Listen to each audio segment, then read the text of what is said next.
अंत्यसंस्काराला गेलेल्या माणसाला मावळाने केला हल्ला. ही घटना सांगण्यासाठी मी सचिनराव यादव सर्वांना मनपूर्वक जय जिजाऊ. पुणे जिल्ह्यामध्ये आंबेगाव तालुक्यात वडगाव पीर या ठिकाणी मागच्या 2 ते 3 दिवसापूर्वी एक चंदनताबाई पोखरे या वृद्ध महिलेचं निधन झालं.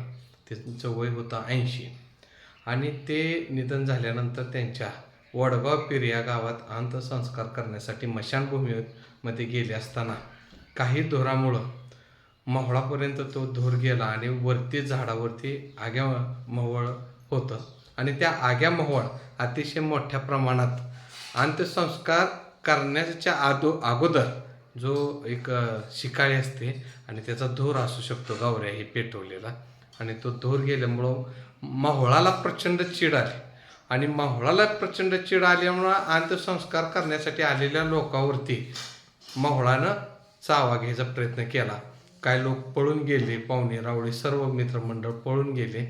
खाली नुसतं त्या महिलेचं, वृद्ध महिलेचं प्रेत तिथंच ठेवलं आणि सर्वजण पळून गेले.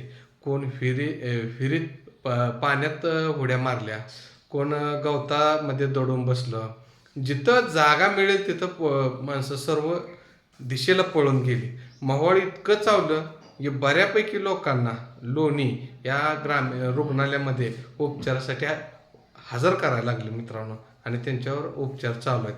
जीविताला कुणाची हानी झाली नाही, पण एक मोहोळ काय करू शकतं, जे तिथल्या सर्व माणसांना विचलित करून पळवून लावण्याची ताकद फक्त त्या मोहोळात आहे मित्रांनो.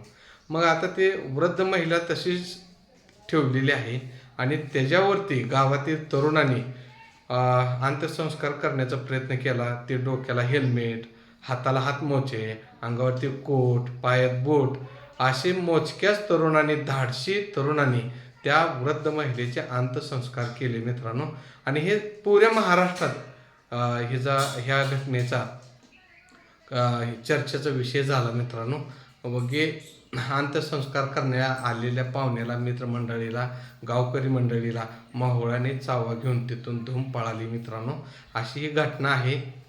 इथंच थांबतो मी. पुन्हा एकदा सर्वांना मनपूर्वक जय जिजाऊ.